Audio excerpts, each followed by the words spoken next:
Tava conversando com vocês antes de começar aqui, né? Que ele me lembra o Churastei. O Churastei, quando ele esteve aqui, ele saía correndo aqui pelo estúdio, pegava o pano, mordia. E é normal, né? Ele tá cheirando porque o carpê é novo. Ele tá cheirando o carpê. E eles vivem pelo faro, né? Então a primeira coisa que ele reparou aqui foi esse cheiro. Porque ele ficou todo agitado. Ficou bem agitado que é quando a esse gente cheiro chegou. e tal, né? Até ele se acalmar. Sentindo o cheirinho de novo. E ele tem esse negócio com cheiro. Se tu borrifa álcool num canto de qualquer lugar, Ele fica louco. já fica louco. Eu queria uma coisa, eu sempre falo assim, ó, se eu pudesse escolher ser um animal por um dia, eu acho que eu escolheria justamente o cachorro. Porque Mas toma cuidado com o dono que você vai ter. Porque Isso pode ser um problema. o cachorro tem um superpoder, digamos assim, que a gente nunca vai entender. O que é o faro, por exemplo. Eles sentem as coisas de um jeito que é muito... Eu sei que... Eu sempre falo pra Diandra, por exemplo, a Melissa, ela deve sentir cheiro de hormônio ou qualquer coisa que ela consegue antever ou... Sem dúvida. Eles conseguem antever o que Sem pode dúvida. acontecer, né? É. Uma coisa que... Até tô falando nisso, eu vi aquela entrevista que eu teve com um amigo do Jess, né? E ele parece que ele mencionou algo que o Churastei não queria. Não queria entrar no carro, deu sinais que não queria entrar no Não carro. queria né? entrar no E eu não carro. duvido que tenha sido isso, porque o animal, acho que não só o cachorro, mas sobretudo o cão, ele tem essa habilidade, né? Eles vivem muito pelo faro, né? Eles conseguem talvez sentir quando a pessoa tá com medo, não é nem pela expressão do rosto, às vezes é o próprio hormônio, não sei, um cheiro diferente que a pessoa exala. Que só o cachorro sente, que o cachorro sente, mas a gente não consegue. Eu não sei se existe disso. Explicar. Tem, porque Mas tem esses cão de Tem, serviço tem. que eu já vi documentários que eles salvaram vidas porque antecederam a pessoa que ela teria um ataque. Então, minutos antes ou segundos, eles antecederam, Tem vários relatos. acordaram essa pessoa, senão essa pessoa morreria. Então, no nosso pensamento, como que ele fez isso? Você não consegue saber como que ele fez isso, né? Mas eles têm um tipo de recurso que a gente não tem. Igual você falou, um recurso intelectual, sei lá, que a gente não tem. A gente tem um dos nossos filhos, o Kevin, a gente chama ele de um cão enfermeiro. O Kevin, ele foi adotado por nós recentemente. A gente resgatou ele de uma situação muito terrível, muito terrível.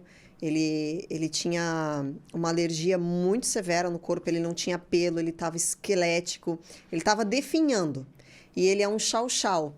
Hoje, quem acompanha, quem sabe quem é o Kevin, quem foi o Kevin e quem é o Kevin, sabe do que a gente está falando. O Kevin é uma bola de pelo desse tamanho hoje. Ele é um cachorro que a gente resgatou assim, que não dá nem para acreditar que é o mesmo. Ele não parece, nem a ponta da orelha dele parece o mesmo cachorro que a gente resgatou. E o Kevin, ele tem uma conexão com os cachorros que a gente resgata que estão doentes que é impressionante. Eu já começo até a gaguejar e a me emocionar quando eu falo disso. Quando a gente resgatou o Kevin, eu tinha uma outra cachorrinha, a Sara, que eu também adotei de um abrigo, numa situação muito difícil, muito difícil. E um pouco depois do que o Kevin chegou, pouco tempo depois, ela partiu. Ela já estava muito velhinha. Mas o tempo que o Kevin conviveu com ela, o Kevin não desgrudava dela por nada. Ele ficava deitadinho do lado dela o tempo todo. Ela estava muito doente já no finalzinho da vida dela. Ela precisou ficar internada no hospital. Ele não comia. E ele sempre comeu bem. Desde que a gente resgatou ele, ele sempre comeu bem, né, amor? A Sara ia para o hospital, ele ficava sem comer. A Sara voltava para casa, ele comia. A Sara voltava para o hospital, ele ficava sem comer. E ele ficou nisso, sabe? Depois que a Sara partiu, o Kevin ficou alguns dias bem... O comportamento dele era outro. É impressionante, assim, até de lembrar como que ele agia com relação a ela, sabe? Ficava deitado no mesmo cantinho dela. E aconteceram outras coisas depois com outros pets que a gente resgatou, a mesma coisa. Qualquer cachorro que a gente resgata que tá doente, que tá debilitado, ou até mesmo algum cachorro nosso, ele fica deitadinho do lado. É como se ele sentisse, é como se ele soubesse que aquele cachorrinho tá precisando de um aconchego, de um amigo, de uma companhia. Não sei explicar o que é, mas o comportamento dele é inacreditável, assim. É de fazer companhia ao cachorro mais cachorro que debilitado. tá... A gente resgatou bem recentemente, faz um pouco mais de uma semana.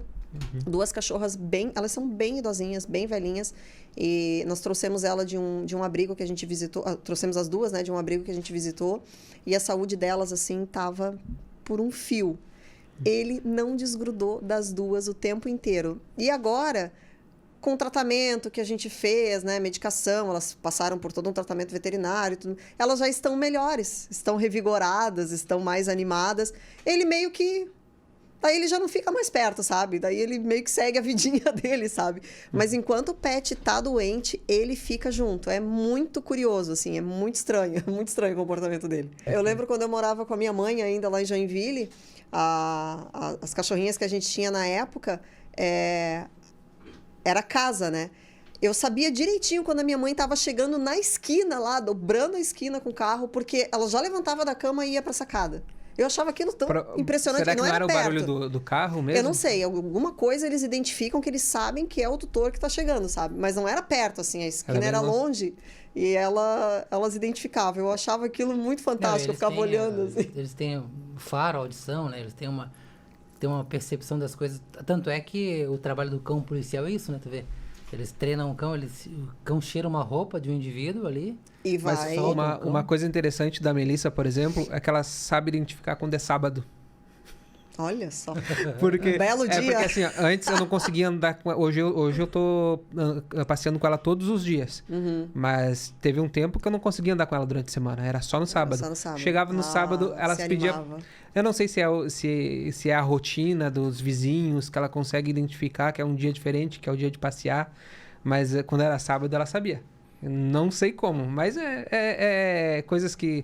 O cachorro é muito observador também, né? Então... o comportamento deles é muito curioso. Eu recebo muitos relatos na rede social, assim, das pessoas que nos acompanham. Quando acontece alguma coisa com os nossos, eles relatam o que acontece com os deles e é uma coisa mais incrível que a outra, assim. É um ensinamento, né? Eles nos ensinam muitas coisas.